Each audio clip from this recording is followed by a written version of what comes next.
Ya, bismillahirrahmanirrahim. Assalamualaikum warahmatullahi wabarakatuh. Pada pertemuan kita yang keempat hari ini, kita akan membahas materi kita, perkuliahan kita, teori akuntansi. Pada materi hari ini saya akan menjelaskan mengenai perumusan teori akuntansi. Adapun beberapa tujuan pembelajaran kita akan mempelajari 4 jenis pokok pembahasan. Yang pertama adalah teori dan praktik akuntansi, yang kedua klasifikasi teori akuntansi menurut metode penalaran, yang ketiga klasifikasi berdasarkan sistem bahasa, dan yang keempat klasifikasi berdasarkan tujuan.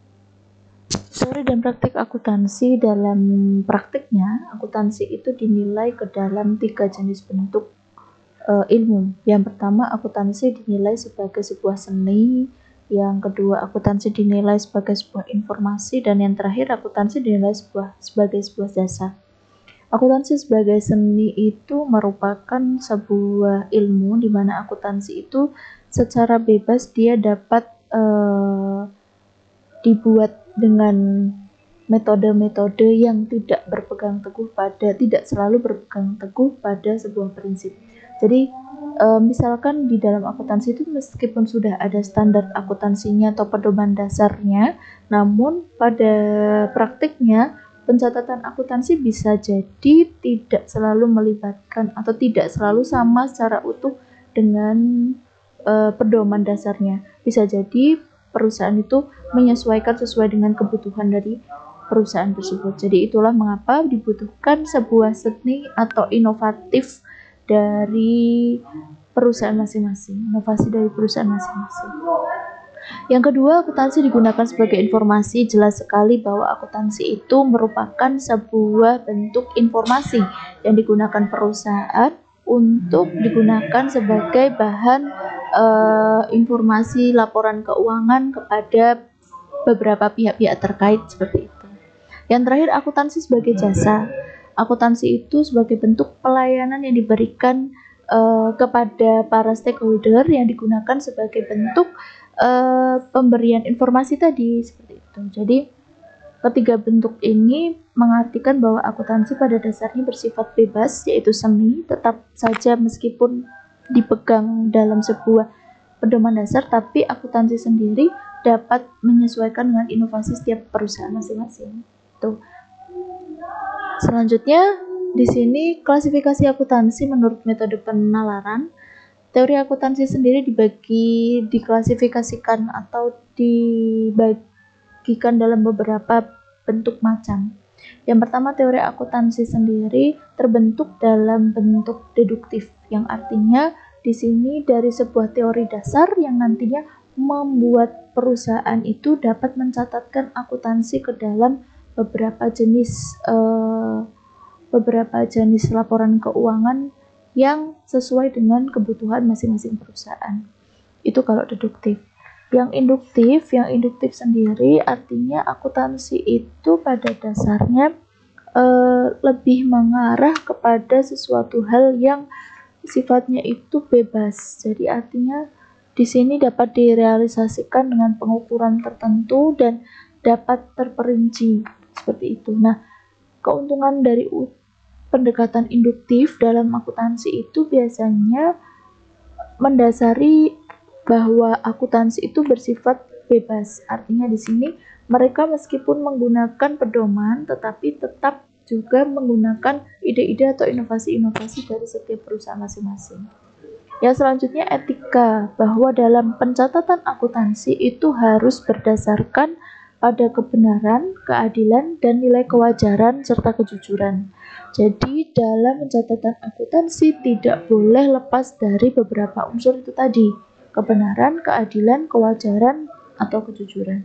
Apabila dalam pencatatan prosesnya akuntansi itu ada hal-hal yang tidak jujur atau mungkin tidak benar dan juga tidak adil dalam pencatatannya maupun dalam pelaksanaannya maupun dalam pembagiannya, maka di sini akuntansi tersebut tidak sesuai dengan metode penalaran dalam keputusan sebuah laporan keuangan. Itu. Yang keempat, sosiologi, itu artinya bahwa dalam teori akuntansi itu sendiri dapat membentuk atau terbentuk sesuai dengan pengaruh sosial seperti itu. Jadi misalkan ada kondisi sosial, misalnya ada kondisi mau pemilu atau pilkada seperti ini misalkan ya. Nah, nanti di situ akan mempengaruhi pencatatan akuntansi dan sebagainya. Kemudian ekonomi, secara ekonomi jelas sekali bahwa akuntansi itu sangat berpengaruh dari kondisi ekonomi, baik kondisi perusahaan, ekonomi perusahaan maupun kondisi secara keseluruhan dari sebuah negara. Kemudian eklektik itu artinya bahwa teori akuntansi itu pendekatan eklektik dalam teori akuntansi itu mengembangkan akuntansi dengan cara menggabungkan dari berbagai bentuk pandangan. Jadi dari berbagai bentuk metode deduktif, induktif, etika, sosiologi, dan ekonomi ini dijadikan menjadi satu dan membentuk sebuah teori akuntansi. Nah, itu namanya metode penalaran eklektik. Tuh. Nah, sekarang klasifikasi sebagai sistem bahasa. Dalam akuntansi itu kan disebut sebagai sistem bahasa. Artinya dalam bahasa itu kan akuntansi memberikan informasi ya yang berupa bahasa yang dapat dibaca oleh setiap stakeholder yang dimiliki, gitu kan? Nah, di sini dalam klasifikasinya teori akuntansi itu atau akuntansi sendiri itu mencakup 3 bentuk dalam 3 bagian, yaitu sintaktik, semantik, dan pragmatik. Jadi kalau untuk teori sintaktik sendiri untuk menjelaskan praktik akuntansi dan memprediksi bagaimana akuntan itu dapat bereaksi pada situasi tertentu, bagaimana mereka melaporkan peristiwa mereka dengan bentuk laporan keuangan yang tepat, seperti itu teori sintaktik. Kemudian kalau untuk teori semantik itu berkaitan dengan penjelasan mengenai fenomena, baik itu objek maupun peristiwa, dan yang berbentuk dalam bentuk istilah atau simbol-simbol yang mewakili. Ya, jadi kalau untuk sintaktik tadi adalah menjelaskan praktik akuntansi dengan memprediksi bagaimana kondisi perusahaan kedepannya ataupun kondisi perusahaan sebelumnya. Kalau semantik itu menjelaskan sebuah akuntansi dengan menggunakan simbol-simbol tertentu. Kalau untuk teori pragmatik di sini adalah menjelaskan pengaruh informasi akuntansi terhadap perilaku pengambilan keputusan. Jadi bagaimana sebuah akuntansi itu dapat memberikan keputusan tertentu dalam sebuah perusahaan.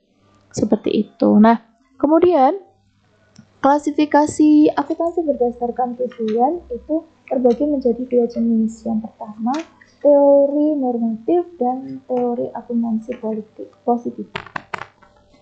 Kalau untuk teori normatif sendiri, di sini teori akuntansi itu lebih berusaha menjelaskan bagaimana seharusnya praktik akuntansi itu diterapkan, gitu ya. Jadi semisalkan membenarkan tentang apa yang harusnya dipraktikkan. Semisal ada pernyataan laporan keuangan menggunakan metode seperti ini itu tepat atau tidak dalam PSAK dan seterusnya.